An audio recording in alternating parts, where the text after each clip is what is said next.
Welcome back to the Automation Podcast. My name is Shawn Tierney with Insights in Automation. And in this episode, well, we didn't have an episode for this week. So I'm going to tell you what's going on behind the scenes, give you a preview of what's coming up, and then we'll talk about some of the changes that are coming to the show. So first of all, I am recording this around showtime here, 2:30, 3 o'clock on Wednesday. And try as I might, we had another week where I wasn't going to be able to release a show. And so I thought, well, instead of leaving everybody hanging, hey, where's the Automation Podcast? We've had 100 episodes straight. I wanted to come on here and create a little show for you guys, let you know what's going on. So first off, let me go ahead and tell you about what's going on. So I have been, recently we talked about this in episode 200, that recently we moved into a new office and set up 4 different rooms for training and for studios and for shows and hands-on. And man, that really just took a lot longer than I thought it was going to take. But, we're 4 months in. Everything's pretty settled here. We still want to do a lot. But, you only can do so much, right? And so we're pretty much settled in. And I've gotten back into the routine of doing the morning show. And I've added to that routine reaching out to vendors, and it's really working well. So I got 3 emails in the last week from people who I reached out to that I covered on the morning show about their new products. And so I'm really excited about that. So if we take a look at some of the people who I've met with already and talked to about coming on the show, or already recorded an episode for, but it wasn't ready to release for today. I mean, we have just a ton of great guests coming on from all your favorite vendors, Rockwell and Siemens and Emerson and Schneider and AMCI. And other vendors, well-known vendors, and some new vendors, right? Some vendors you may not know about, right? And we're going to be covering topics. Of course, we'll continue to cover PLCs and HMIs and SCADA, right? But we're also going to be covering motion control. We're going to be covering vision. We're going to be covering AI and other systems. And I'm excited. I don't want to go too far because we've only recorded one of these so far, but we have dates in the calendar for most of these. We actually had one scheduled with Shiner that we had to reschedule because we found that the topic was the same. That's something we covered last year. So in any case, and of course the folks at Siemens, the last 2 episodes were with Siemens, and they've been great. You can see I got some Siemens hardware here that I'm planning on going through. I still have to sit down with them on IO Link, but we've met with Rockwell, a couple different people at Rockwell. I'm very excited about those episodes. We're reaching out to more people there, and all of the vendors. We continued out, like we sat down with Emerson, talked about getting them on. I thought it was on the process side, actually on the factory automation side, which is very cool. Had a great show with AMCI yesterday, and I've also met with some experts in the field to talk about projects they worked on. I met with Steve Mustard to talk about, you remember him from the ISA episodes, to talk about digital twins. We had a great conversation. We're going to schedule to record that. We're also going to have a session with him talking about things like AI, IoT, and other things. So those should be, I just enjoy talking to Steve. So those should be good episodes. We had a great conversation. We're kind of like after the fact, maybe we should have recorded this. But in any case, and other industry experts like that, we're going to be having on the show. So we're still doing a lot of work behind the scenes, but, well, let me get into the next section of the show. I want to talk to you about the first 10 years, okay? So I launched the Automation blog, the Automation Podcast, the Automation Show in Minute, and all of that back in 2013. You guys know that. We finished up our 10-year anniversary on the blog last year. This year is the 10-year anniversary of the school. And so after 10 years, I thought, okay, let's take a look at the overall stats for everything we've done in 10 years, right? So I went through a deep dive, and I'm going to just focus right now on the Automation Podcast. So what I've learned from looking at all these stats is, first of all, there's like 1,000 plus of you guys out there, and girls, who are watching almost every single show. And so I just want to say thank you. Thank you for being a subscriber to the Automation Podcast. I really appreciate that. If we had no listeners or viewers, I would just stop doing the show. Why would I do it if nobody's out there wants to hear about it? I mean, don't get me wrong. I really, really enjoy these shows because you guys know me. I'm like really passionate about technology. But if nobody was listening, I would stop doing it. So that really made me feel great. I think, I really think we're like the number one automation product and technology show. I keep looking for other people and nobody comes close. So you guys are just the best out there.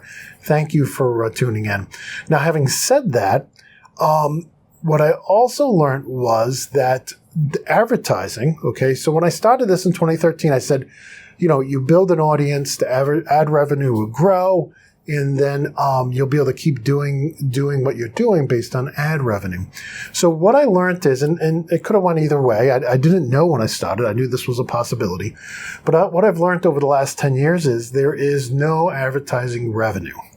Okay, so just to give you an idea, based on the numbers, this is from the last couple of years. When we get 10,000 people who view or watch or listen to an episode of the Automation Podcast, we make $16. And not every episode gets 10,000 views or listens, right? We are in what I call a super niche. There is not hundreds of millions of people who want to know about the next greatest PLC. There should be, but it's not like new smartphones, right?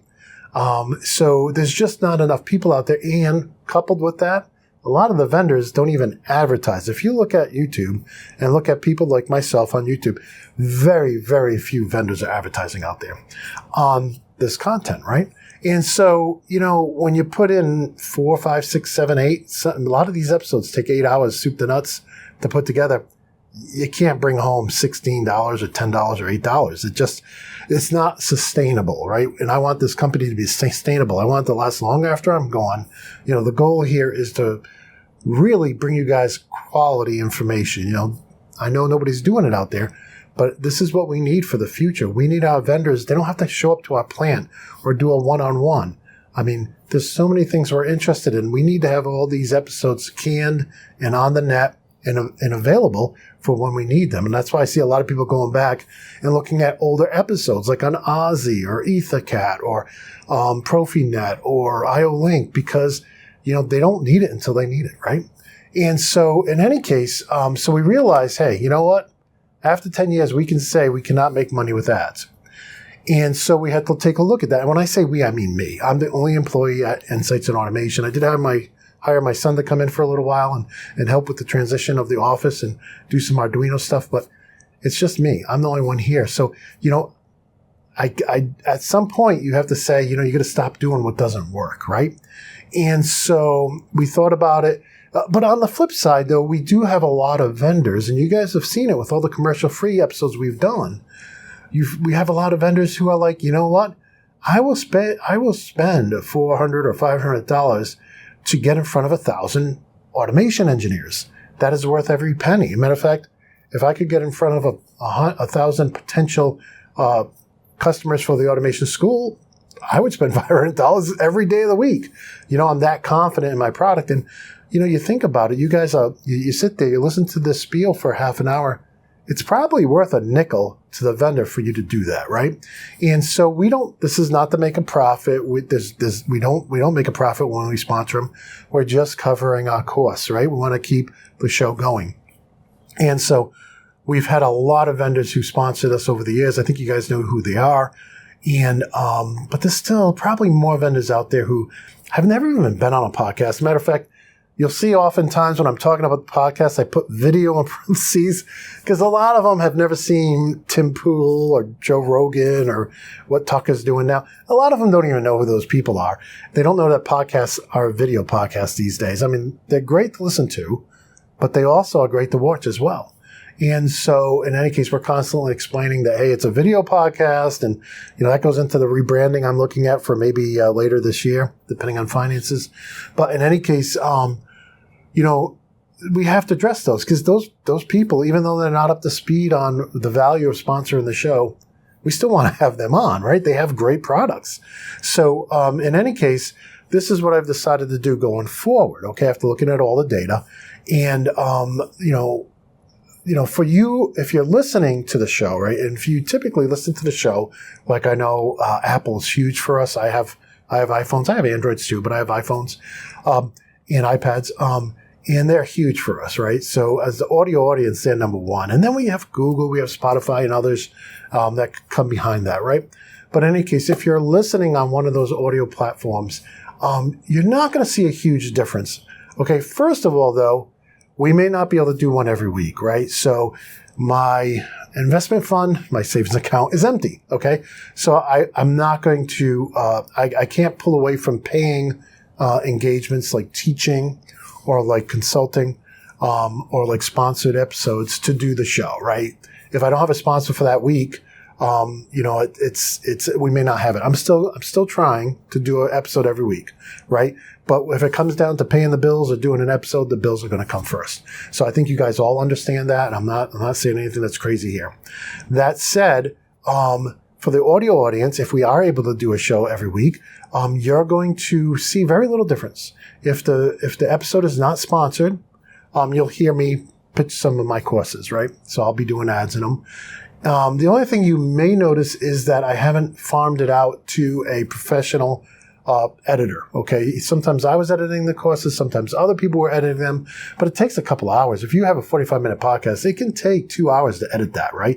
You go through, you back up, you cut, you clip, you fade. So you may see some of the episodes with ads now be a little bit more raw.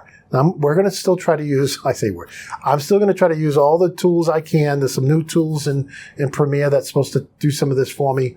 But in any case, that's the only difference. If it has ads in it, it's not going to be professionally edited. We're not going to spend 2 hours editing an episode when we may make $16. So that's it for the audio audience, right? So you may not get a show, you may not get 52 shows every year, you may get 50 or 45, and the ones that aren't sponsored may not be polished to what I would like them to be polished to. The other thing is, for the video editions, if you like watching it, then that's where the biggest change is. So if the video edition is sponsored, no change. You're going to have 0 commercials. You're going to have professionally edited, but if it's not sponsored, it's going to go behind the membership wall, okay? So the same $10 a month that gets you my daily automation show, 15 to 30 minutes every morning, every workday, that will also get you the unsponsored video edition of the podcast. And the simple fact is, we had one where a vendor came on. We put them in front of 30,000 people on YouTube, not impressions, actually people who watched it. And we made under $50. And so we don't see there's any value there. That's a win-lose. Win for the vendor. Half an hour, they get 30,000 views. They've never gotten that many views on their channel, on any of their videos. And we lost our shirt on that. We probably lost $450 on that one. So in any case, that's why we're doing that. So I hope that makes sense. So here's the key takeaway, right? We're going to continue to try to produce a show every week. May not happen every week. Just financially, we have to focus on, keeping the lights on if we want to keep doing this. But we're going to try. I'm going to try every morning. I'm going to ping vendors. It's been working very well. I'm basically pinging the vendors I cover in the morning show. And so that's working well. So we should have plenty of episodes for you. As far as if it's unsponsored, you'll only get the audio edition. So hopefully that's not a big deal. I know a lot of you guys who are on YouTube, I've had you guys actually tell me, hey, I listen to you on YouTube. So, you may have to switch over to your phone, whatever podcasting app you have on your phone, if you want to get the unsponsored episodes. But in any case, I hope that makes sense. If you have any feedback, any concerns, if you just want to say hi, we have contact links on all the websites. Well, I should say we're really focused on the automationblog.com, right? So we've depreciated automate.news because there was just no advertising to go there. So just go to automationblog.com. You can use the talk bad feedback contact link, any link you want. I know sometimes people will comment on the podcast itself. I always do not get notified of that. Like there was a problem with our podcast host where they weren't always doing the transcripts and people would say no transcript.